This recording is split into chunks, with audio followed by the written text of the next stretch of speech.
साथियों नमस्कार। 24 फरवरी को रूस ने यूक्रेन में अपना स्पेशल मिलिट्री ऑपरेशन शुरू किया था। उसके बाद पहली बार रूस के राष्ट्रपति व्लादिमीर पुतिन ने फॉर्मर सोवियत यूनियन रिपब्लिक्स के बाहर किसी देश की यात्रा करी है और वो देश है ईरान, जहां पे उनकी ईरान के प्रेसिडेंट, तुर्की के प्रेसिडेंट और ईरान के सुप्रीम लीडर के साथ मुलाकात हुई। आखिर इस यात्रा का मकसद क्या था? इस यात्रा के क्या मीनिंग है? आज इन सभी विषयों पर इस वीडियो में हम बात करेंगे। इस यात्रा की 3 डायमेंशन हैं जिनको समझना बड़ा जरूरी है। जियोपॉलिटिकल डायमेंशन, इकोनॉमिक्स की डायमेंशन और थर्ड है मिलिट्री डायमेंशन। यदि हम बात करें जियोपॉलिटिक्स की, तो जब से रूस ने यूक्रेन में अपना मिलिट्री ऑपरेशन शुरू किया, उसके बाद से लगातार अमेरिका और अन्य यूरोपियन कंट्रीज द्वारा रूस को आइसोलेट करने का प्रयास किया जा रहा है और रूस पे अलग अलग तरह के सैंक्शंस लगाए जा रहे हैं। तो ऐसे हालात में रूस के लिए यह जरूरी है कि वो नए देशों के साथ अपने संबंधों को स्थापित करे और जिनके साथ उसके पहले से ही संबंध हैं उनके साथ संबंधों को और मजबूत करे, ताकि वो अपने आप को आइसोलेट होने से बचा सके। इसीलिए हालिया समय में रूस के प्रेसिडेंट व्लादिमीर पुतिन, रूस के फॉरेन मिनिस्टर सर्गेई लावरोव ने खास तौर पे इस बात पे फोकस किया है कि वो नॉर्थ अफ्रीका, मिडल ईस्ट और एशिया के देशों के साथ अपने संबंधों को और अधिक मजबूत करें। तो जब व्लादिमीर पुतिन ने अब ईरान की यात्रा करी, तो वहां पे मुलाकात के बाद ईरान के सुप्रीम लीडर अली खामनेई का एक बयान सामने आया और उस बयान में उन्होंने कहा कि यदि रूस ये मिलिट्री ऑपरेशन शुरू नहीं करता तो क्रीमिया को वापस लेने के नाम पर नाटो कंट्रीज रूस के ऊपर हमला कर देते। खामनेई का कहना है कि ऐसी सूरत में रूस ने जो ये शुरुआती कदम उठाया, सारी चीजें समझते हुए, तो रूस का ये कदम बहुत बढ़िया था। खामनेई ने यह भी कहा कि यदि नाटो को नहीं रोका गया तो नाटो धीरे धीरे करके और भी अंदर घुसता चला जाएगा। तो एक तरीके से ईरान के सुप्रीम लीडर खामनेई ने रशिया के मिलिट्री ऑपरेशन का खुला सपोर्ट किया है। इसके अलावा साथियों, समझने की बात यह भी है कि इस साल की शुरुआत में ईरानी प्रेसिडेंट राइसी ने एक स्पेशल ड्राफ्ट तैयार करके रूस भेजा था। वो ड्राफ्ट था ईरान और रशिया के बीच में मिलिट्री टेक्निकल कोऑपरेशन के लिए अगले 25 सालों तक। एक्सपर्ट्स का कहना है कि अभी कुछ दिन पहले रूस के फॉरेन मिनिस्टर सर्गेई लावरोव ने उस ड्राफ्ट का रशियन वर्जन तैयार करके वो वापस ईरान को भेजा है। तो कुल मिला के रूस और ईरान एक तैयारी कर रहे हैं दोनों देशों के बीच मिलिट्री और टेक्निकल कोऑपरेशन स्थापित करने के लिए, ताकि वो मिलजुल के वेस्टर्न कंट्रीज की हेजेमोनी को जवाब दे सकें। इसके अलावा साथियों, एक बात और है इस चीज में, जो एक और जियोपॉलिटिकल एंगल है, वो है सीरिया का।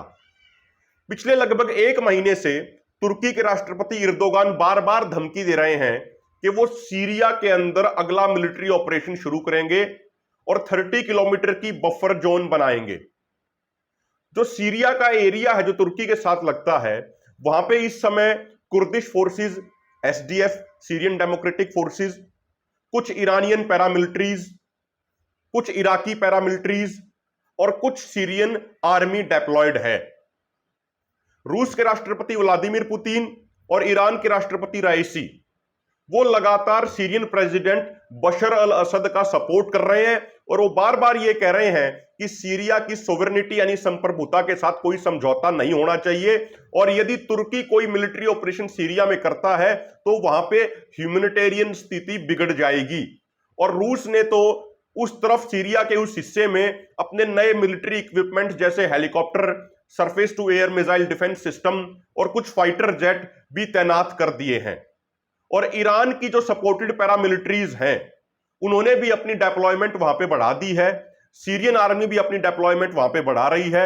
और जो कुर्दिश फोर्सेस हैं, जिसमें मेन है एसडीएफ, सीरियन डेमोक्रेटिक फोर्सेस, उनके सबसे बड़े कमांडर ने तो यहां तक कहा कि यदि तुर्की हमला करता है तो एसडीएफ और सीरियन फोर्सेस मिलकर उसका जवाब देंगी। सीरिया के अंदर जो कन्फ्लिक्ट चल रही है, उस कन्फ्लिक्ट को रोकने के लिए आज से 4-5 साल पहले एक अस्ताना प्रोसेस शुरू की गई थी जिसमें रशिया, ईरान और तुर्की शामिल थे। तो उस अस्ताना प्रोसेस के तहत भी अब तेहरान में ईरानियन, तुर्किश और रशियन प्रेसिडेंट के बीच में मीटिंग हुई।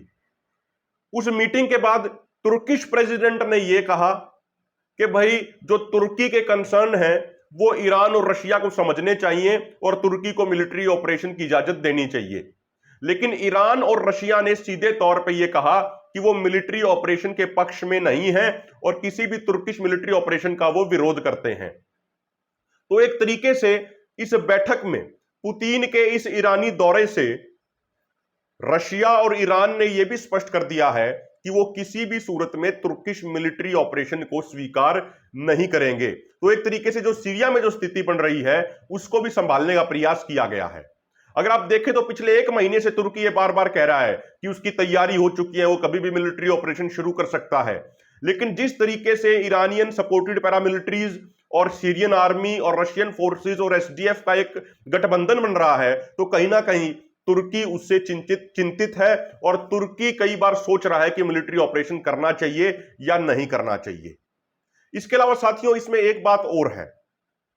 हालिया समय में, जैसा मैंने पहले कहा, रशियन प्रेसिडेंट और Russian foreign minister Sergei Lavrov ने खासकर मिडिल ईस्ट, नॉर्थ अफ्रीका और एशियन देशों से संबंध स्थापित करने के प्रयास किए हैं। उसी कड़ी में Russian foreign minister Sergei Lavrov ने हालिया समय में अल्जीरिया, ओमान, सऊदी अरेबिया और बहरीन का दौरा किया। उसी तरीके से रशिया के प्रेसिडेंट ने तुर्कमेनिस्तान और तजाकिस्तान का दौरा किया और वहां पे वो कैस्पियन समिट में शामिल हुए। यह समझने योग्य बात यह है कि अमेरिका ने बहुत बार दबाव डाला, लेकिन उसके बावजूद मिडिल ईस्ट के कंट्रीज ने और एशियन कंट्रीज ने व नॉर्थ अफ्रीकन कंट्रीज ने रूस के ऊपर सैंक्शन नहीं लगाए। यानी एक तरीके से मिडिल ईस्ट, नॉर्थ अफ्रीकन और एशियन कंट्रीज ने अमेरिका की हेजेमनी को स्वीकार नहीं किया। तो इससे रूस को यह लग रहा है कि इन कंट्रीज के साथ संबंध मजबूत करने बहुत जरूरी है। तो यह इस पूरी यात्रा का एक जियोपॉलिटिकल एंगल था। अगर हम बात करें इकोनॉमिक डायमेंशन की, तो 1979 में जब ईरान के अंदर क्रांति हुई, तो उसके बाद से ही लगातार, उस इस्लामिक क्रांति के बाद से अमेरिका और अन्य वेस्टर्न कंट्रीज द्वारा ईरान के ऊपर लगातार प्रतिबंध लगाए गए हैं। आर्थिक प्रतिबंध उसमें से मेन प्रतिबंध हैं। अब जब रूस और यूक्रेन के बीच में यह युद्ध शुरू हो गया, तो उसके बाद अमेरिका और यूरोपियन कंट्रीज ने रूस के ऊपर भी सैंक्शंस लगा दिए। ईरान का एक बहुत लंबा अनुभव रहा है कि किस तरीके से सैंक्शंस के इंपैक्ट को कम करना है। तो रूस यहां पे यह भी जानना चाह रहा है कि किस तरीके से अमेरिकन और यूरोपियन देशों की सैंक्शंस को कम किया जाए। और पुतिन का दौरा शुरू होने से एक दिन पहले ईरान के सेंट्रल बैंक ने अपना जो फॉरेन एक्सचेंज करेंसी थी, उस फॉरेन एक्सचेंज करेंसी बोर्ड के अंदर रूबेल को भी इन्वॉल्व कर लिया, रूबेल को भी शामिल कर लिया। और अब रूस और ईरान का यह कहना है कि वो आपस में रियाल और रूबल में ट्रेड करेंगे, वो डॉलर के अंदर ट्रेड नहीं करेंगे।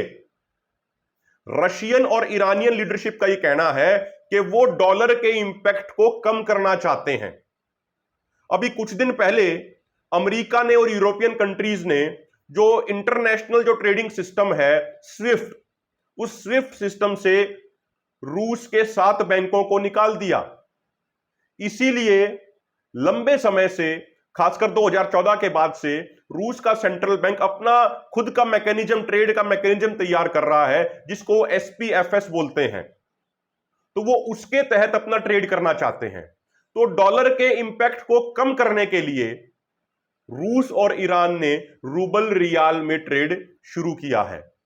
अभी कुछ दिन पहले एक और खबर आई थी कि ईरान और कुछ अन्य देश ब्रिक्स के अंदर भी शामिल होना चाहते हैं। ब्रिक्स एक प्लेटफॉर्म है जिसमें ब्राजील, रशिया, इंडिया, चाइना और साउथ अफ्रीका शामिल हैं। ये एक डेवलपिंग नेशंस का एक प्लेटफॉर्म है।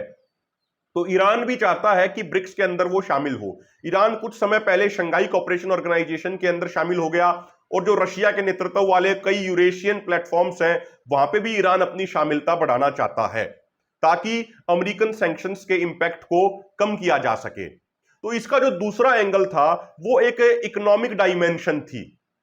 रशिया चाहता है कि उसके एनर्जी प्रोडक्ट्स के लिए, उसकी अन्य टेक्नोलॉजी, मिलिट्री हार्डवेयर्स के लिए उसको नए बाजार मिले, ताकि अमेरिका की सैंक्शंस का उसकी इकोनॉमी के ऊपर इंपैक्ट ना हो सके।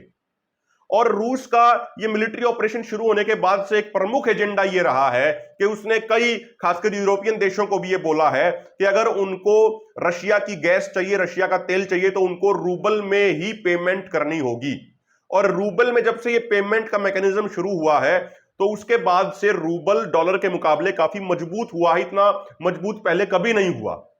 तो रशिया की कोशिश यह है कि धीरे धीरे जो डॉलर करेंसी है उसके ऊपर से दुनिया का विश्वास कम किया जाए, और जो आपस में जो इंटर करेंसी ट्रेड है उसको शुरू किया जाए। इसलिए उन्होंने रूबल और रियाल का ट्रेड शुरू करने की बात कही है। जो एक थर्ड डायमेंशन है इन व्लादिमीर पुतिन की ईरानी विजिट की, वो है मिलिट्री डायमेंशन। यह यात्रा शुरू होने से लगभग 2 दिन पहले अमेरिका के नेशनल सिक्योरिटी एडवाइजर ने कहा कि ईरान बड़ी मात्रा में रूस को कॉम्बैट ड्रोन्स सप्लाई करने की तैयारी कर रहा है। सैकड़ों में कॉम्बैट ड्रोन्स सप्लाई करने की तैयारी की जा रही है। कई अमेरिकी अखबारों ने तो यह तक दावा किया कि रशिया की 2 मिलिट्री टेक्निकल टीम्स 2 बार ईरान का दौरा कर चुकी हैं और वो ड्रोन्स को वहां पे देख के आ चुकी हैं। और इसमें क्या कहते हैं कि जासूसी करने के लिए जो सर्विलेंस ड्रोन होते हैं वो भी शामिल हैं, और इसमें जो एक कॉम्बैट ड्रोन्स है जो हमला भी कर सकते हैं वो ड्रोन्स भी शामिल हैं। आपकी जानकारी के लिए बता देना चाहता हूं कि जब से 1979 में ईरान में इस्लामिक क्रांति के बाद ईरान के ऊपर प्रतिबंध लगे, तो उसके बाद से ईरान के लिए बहुत मुश्किल था अपने फाइटर जेट्स को मेंटेन करके रखना या नए फाइटर जेट्स को डेवलप करना, क्योंकि उसके लिए बहुत सारी एक्सपर्टाइज चाहिए होती है।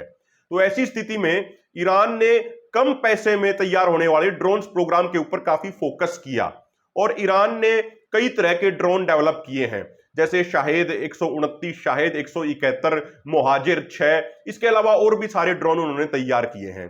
और कई सिक्योरिटी एक्सपर्ट्स का कहना है कि ड्रोन्स प्रिपेयर, ड्रोन तैयार करने के, ड्रोन प्रोडक्शन के मामले में ईरान के पास काफी एक्सपीरियंस है।